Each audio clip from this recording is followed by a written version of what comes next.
નમસ્કાર વિદ્યાર્થી મિત્રો, આજે આપણે ધોરણ 12 ભૂગોળ વિષયની અંદર બોર્ડ પરીક્ષા 2025 માટેના એવા પ્રશ્નો કે જે તમારે 3 ગુણના પ્રશ્નો છે અને વારંવાર બોર્ડની પરીક્ષાની અંદર પૂછેલા છે અને આ ખાલી તમને 12 જ પ્રશ્નો આપવાના છે ને 12 જ પ્રશ્નોની તૈયારી કરવાની છે. એટલે આપણી ચેનલ ઉપર તમારો સમય બગડતો નથી. તમે વિડીયો જુઓ ને તો ખાલી આઈએમપી આપવાથી કોઈ ન થાય, તમારી તૈયારી પણ થવી જોઈએ. એટલે કે આ વિડીયોની અંદર 12 જ એવા પ્રશ્નો આપેલા છે જે વારંવાર બોર્ડની પરીક્ષાની અંદર પૂછેલા છે અને આ વખતે પણ આમાંથી ઓછામાં ઓછા 3 પ્રશ્નો તો અવશ્ય તમારે પૂછાશે ને પૂછાશે. એટલે 12 ગુણ તો તમારે આમાંથી મળી જ જવાના છે.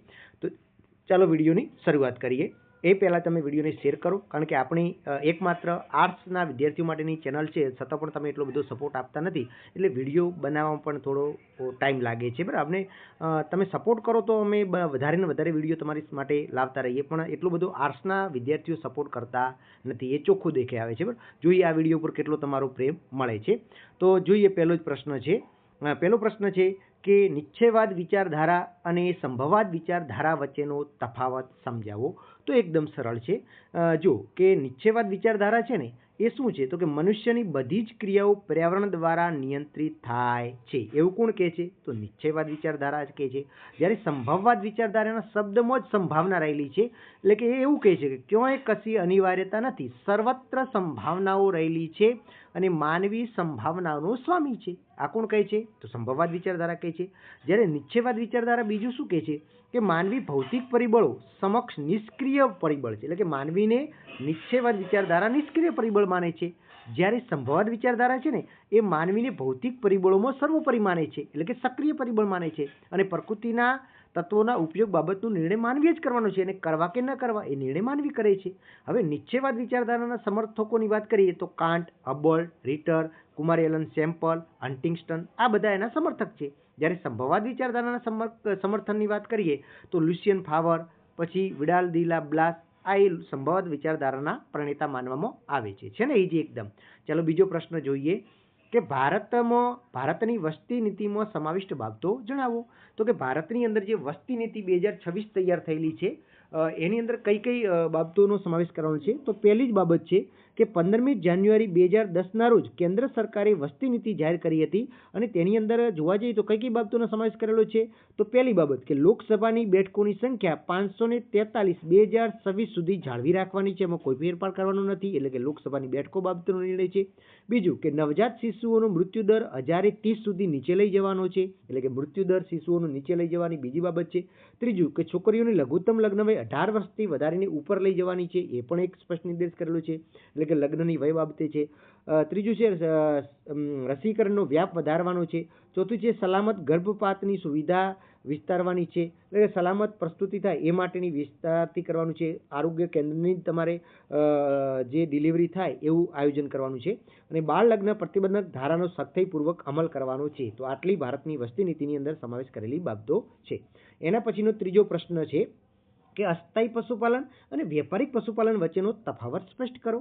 તો કે અસ્થાયી પશુપાલન એટલે શું? એકદમ સિમ્પલ છે કે અસ્થાયી પશુપાલન જે છે એ પદ્ધતિ પરંપરાગત પદ્ધતિ છે કે જેમાં કોઈ પણ ઉચ્ચ મૂડીરોકાણની જરૂર રહેતી નથી, પ્રાણીઓની યોગ્ય કાળજી પણ એમાં લેવામાં આવતી નથી, આરોગ્યની અવગણના કરવામાં આવે છે, જુદા જુદા પ્રકારના ટોળા એકમો ભળી જાય છે અને તેમજ આધુનિક ટેકનોલોજીનો પણ તેમાં કોઈ ઉપયોગ થતો નથી. આવું જે થાય એ અસ્થાયી, એટલે કે એક સ્થળેથી બીજા સ્થળે પશુઓ સાથે ભટકતા રહે.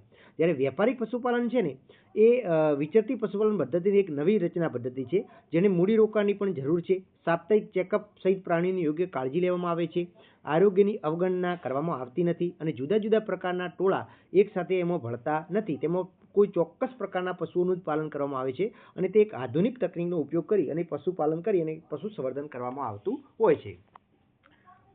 એના પછીનો પ્રશ્ન છે ખેતી આધારિત આનુષંગિક પ્રવૃત્તિઓ જણાવો. તો આ પણ એકદમ સરળ છે કે ખેતી આધારિત આનુષંગિક પ્રવૃત્તિઓ જોઈએ તો પેલું છે પશુપાલન દ્વારા દૂધ અને તેની બનાવટો તૈયાર કરવી, એટલે કે પશુપાલન, ખેતીની સાથે સાથે પશુપાલન કરવું અને પશુપાલનના દૂધ અને એની બનાવટો તૈયાર કરવી. પછી મરઘા બતકનો ઉછેર કરી એમાંથી ઈંડા અને મોસ મેળવવા. એના પછી ફૂલોની ખેતી કરી એમાંથી સુગંધિત દ્રવ્યો અને વિવિધ પ્રકારની ઔષધિઓ તૈયાર કરવી, મધમાખીનો ઉછેર કરી મધ મેળવવું, તેલબિયાનું પિલાણ કરી ખાદ્ય તેલ તૈયાર કરવો, શેતોની ખેતી કરી રેશમના કીડા ઉછેરવા, આ બધી જ ખેતી સાથે આપણે કરી શકાય એવી આનુષંગિક પ્રવૃત્તિઓ છે. એના પછી 5મો પ્રશ્ન જોઈએ, વિજ્ઞાન અને ટેકનોલોજીના પાર્ક કોને કહેવાય છે અને તે કયા કયા શહેરમાં આવેલા છે? તો વિજ્ઞાન અને ટેકનોલોજી આધારિત ઔદ્યોગિક સંકુલોનું વિજ્ઞાન અને તકનીકી પાર્ક કહેવામાં આવે છે. તેને સિલિકોન વેલી પણ કહે છે. આપણા ભારતની વાત કરીએ તો બેંગ્લોર, ગાંધીનગર, હૈદરાબાદ અને પુણે આ શહેરોની અંદર સિલિકોન વેલી આવેલી છે. જ્યારે મોન્ચેસ્ટ્યુના બોસ્ટન અને કેલિફોર્નિયાની અંદર સિલિકોન વેલી એક ઔદ્યોગિક પ્રકારના સંકુલો અમેરિકામાં પણ કાર્યરત છે. એના પછીનો પ્રશ્ન જોઈએ, ઇન્ટરનેટના કારણે દુનિયા નાની બની ગઈ છે, આ વિધાન સમજાવો. તો કે 20મી સદીના ઉત્તરાર્ધ સૂચનાનું આંકડામાં રૂપાંતર થવાથી દૂરસંચાર વ્યવસ્થા ધીરે ધીરે કમ્પ્યુટરનું અંગ બની ગઈ. તેમાં ઇન્ટરનેટના માધ્યમથી એક સમન્વય તંત્રનું નિર્માણ થયું. આજે વિશ્વના ઇન્ટરનેટ સૌથી મોટી એક ઇલેક્ટ્રોનિક પ્રણાલી કહેવાય છે, જે 100થી વધુ દેશોમાં 10 કરોડથી વધુ લોકો એકબીજા સાથે જોડેલા છે. દર વર્ષે લાખો નવા ગ્રાહકો ઇન્ટરનેટ સાથે જોડાતા રહે છે. સંચાર સેવા ઇન્ટરનેટના કારણે ખૂબ જ સુવિધાજનક બની ગઈ છે. તેનાથી સમય અને સ્થળની બધી જ મુશ્કેલીઓ દૂર થઈ ગઈ છે. ઇન્ટરનેટના આધુનિક સંચાર તંત્રને વિશ્વને એક વૈશ્વિક ગામમાં ફેરવી દીધું છે. એટલે કે દુનિયા એક ગામ એક મુઠ્ઠીમાં આવી ગઈ છે એવું પણ કહી શકાય. એના પછીનો ખૂબ અગત્યનો પ્રશ્ન છે વિદ્યાર્થી મિત્રો, ખાસ ધ્યાન આપજો. વિશિષ્ટ આર્થિક પ્રદેશ એટલે કે સ્પેશિયલ ઇકોનોમિક ઝોન એટલે શું? તો કે મુક્ત વેપાર પ્રદેશને હવે વિશિષ્ટ આર્થિક પ્રદેશ એટલે કે સ્પેશિયલ ઇકોનોમિક ઝોન તરીકે ઓળખવામાં આવે છે. વિશિષ્ટ આર્થિક પ્રદેશ દ્વારા દેશના આંતરરાષ્ટ્રીય વેપારનો વિકાસ થઈ શકે તે માટે સરકાર દ્વારા અલગ ખાસ પ્રકારના પગલાં ભરવામાં આવ્યા છે. પહેલું કે ખાસ આર્થિક પ્રદેશો માટે જમીન પૂરી પાડવી, આ પ્રદેશો માટે કરનું માળખું સરળ અને હળવું બનાવવું, લાયસન્સ પ્રથા રદ કરવી, વિદેશી રોકાણકારોને પ્રોત્સાહન આપવું, આંતરરાષ્ટ્રીય વેપારનું કદ અને ગુણવત્તા વધે એ માટે જરૂરી પાયાની સગવડો આપવી, ઉદ્યોગોના લક્ષ્યને પહોંચી વળવા કામદાર હિતના કાયદાઓની છૂટછાટ આપવી. ગુજરાતના કંડલાને સ્પેશિયલ ઇકોનોમિક ઝોન તરીકે ઘોષિત કરેલો છે. આમ આ પ્રકારના ઔદ્યોગિક એકમો પરના નિયંત્રણો લાદવામાં આવતા નથી. કોઈ પણ પ્રકારના ઔદ્યોગિક એકમો પરના નિયંત્રણો જે દૂર કરવામાં આવે તો એક પ્રકારે એક વિશ્વની અંદર અને દેશની અંદર વધારેમાં વધારે ઉદ્યોગો સ્થપાય એ પ્રકારનું આયોજન છે. એના પછીનો આપણે પ્રશ્ન જોઈએ, શહેરીકરણની સમસ્યાઓ જણાવો. તો કે અતિ ઝડપી થયેલા શહેરીકરણને કારણે ઘણી બધી સમસ્યાઓ સર્જાઈ છે. જેમાં પહેલું છે ગેરકાયદેસર ઝૂંપડપટ્ટી અને ગંદી વસાહતો અસ્તિત્વમાં આવી છે. બીજું, ગંદી વસાહતો શહેરી જીવન માટે પીડાજનક બની છે. એના પછી છે પ્રદૂષણ, ટ્રાફિક, સ્વાસ્થ્ય, ગંદકી, પાણીની અસર, અસામાજિક પ્રવૃત્તિઓ વગેરેના અનેક પ્રશ્નો પણ ઊભા થાય છે. કેટલીક વખતે નિમ્ન સ્તરોના ઘરમાં અને ફૂટપાથ રહેવા પર મજબૂર બની છે. ગંદા વસાહતો, પરિવહન, સાર્વજનિક સુવિધાનો અભાવ વગેરે સમસ્યાઓ ઉદ્ભવે છે. પછી ગેરકાયદેસર વસાહતમાં પાણી, સ્વાસ્થ્ય, વીજળી, સડક, ગટર, શાળાઓ આ બધી જ પાયાની સગવડો પણનો અભાવ જોવા મળે છે. અને ઝૂંપડપટ્ટીમાં પ્રકાશ, ચોખ્ખી હવા, સંડાસ, ગંદા પાણીના નિકાલ કે બાથરૂમની કોઈ સગવડો હોતી નથી. એના પછીનો પ્રશ્ન છે પ્રદૂષણ અટકાવવાના ઉપાયો જણાવો. તો કે જળ પ્રદૂષણ, હવાનું પ્રદૂષણ, ભૂમિ પ્રદૂષણ અને ધ્વનિ પ્રદૂષણ એ પ્રદૂષણ છે. હવે એના અટકાવવાના ઉપાયોની આપણે વાત કરીએ તો પ્રવાહી કચરાનો યોગ્ય પ્રક્રિયા દ્વારા નિકાલ કરવો જોઈએ. રાસાયણિક ખાતરોને બદલે જૈવિક ખાતરનો ઉપયોગ કરવો જોઈએ. વાયુ પ્રદૂષણ ફેલાતા અશ્મિભૂત બળતણને બદલે અક્ષય ઉર્જાના સ્ટ્રોમનો વપરાશ વધારવો જોઈએ. પ્રદૂષણ અટકાવવા માટે કડક કાયદા તૈયારી કરી તેનો ચુસ્તપણે અમલ કરવો જોઈએ. શાળા કોલેજોમાં વિદ્યાર્થીઓ પ્રદૂષણથી થતા નુકસાનથી અવગત કરવા જોઈએ. જંગલો સાચવવા, ગામ કે શહેરમાં સડકની બંને બાજુ વૃક્ષારોપણ કરવું. વાહનોની ડિઝાઇન જરૂરી ફેરફાર કરી હવા, ધ્વનિ પ્રદૂષણ અટકાવવું જોઈએ. ઘન કચરામાંથી દૂષિત દ્રવ્યો દૂર કરી અને પછી તેનો નિકાલ કરવો જોઈએ. એના પછીનો એક પ્રશ્ન છે કે વિભાજિત વર્તુળ આલેખની રચના કરવાની છે. અહીંયા આવી રીતે તમારે એક કોષ્ટક આવેલું છે, એના આધારે વિભાજિત વર્તુળ આલેખ એટલે સૂત્ર પ્રમાણે ગણી આપણી ચેનલ ઉપર વિડીયો અવેલેબલ છે કઈ રીતે વિભાજિત વર્તુળ આલેખ દોરો, એ પણ તમે સર્ચ કરશો તો મળી જશે. અને એકદમ આ પ્રશ્ન પણ તૈયાર કરી દેવાનો છે. એના પછીનો અગત્યનો પ્રશ્ન છે પ્રવાહ આલેખની લાક્ષણિકતાઓ જણાવો. એટલે કે પ્રવાહ આલેખ એટલે કે ફ્લો ચાર્ટ કહેવાય છે. તો કે આંકડાનું વૈવિધ્ય હોય અને એને પ્રવાહ આલેખ કે પ્રવાહ ફ્લો શબ્દ એટલે કે ગતિનું સૂચન કરે છે. વ્યક્તિ કે વસ્તુઓની આંતર પ્રદેશમાં કે ફેરફાર થતી હોય હેરાફેર એ સૂચવવા માટે ફ્લો આલેખ વપરાય છે.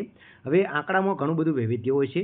માનવી કે વસ્તુની હેરફેર વિવિધ પ્રદેશો પર થાય છે. તે આંકડા બે પ્રકારના હોય છે. એક હેરફેરની દિશા જાણવા માટે અને બીજું હોય છે કે માનવીની વસ્તુઓ જે છે એ કઈ સંખ્યામાં વધુ જાય છે એ દર્શાવવા માટે થાય છે. એના પછી આપણે જોઈએ તો કે ઉપરની બંને વિગતો એક સાથે દર્શાવી હોય તો પણ તે નકશો જરૂરી બને છે, ફ્લો ચાર્ટ. એના પછી જોઈએ વિવિધ સ્થળોના નકશામાં વિવિધ પરસ્પર સાંકળી લેવા માટેના રેખાનો ઉપયોગ થાય છે. વધારે એક બાજુ ઘાટ રેખાઓ જતી હોય તો એ વધારે અવરજવર બતાવે છે. પછી આ બધું આપણે જાણી શકીએ છીએ. એના પછી જીપીએસનો ઉપયોગ સમજાવો. તો કે જીપીએસનું પૂરું નામ પહેલાં યાદ કરી લો કે ગ્લોબલ પોઝિશનિંગ સિસ્ટમ થાય છે.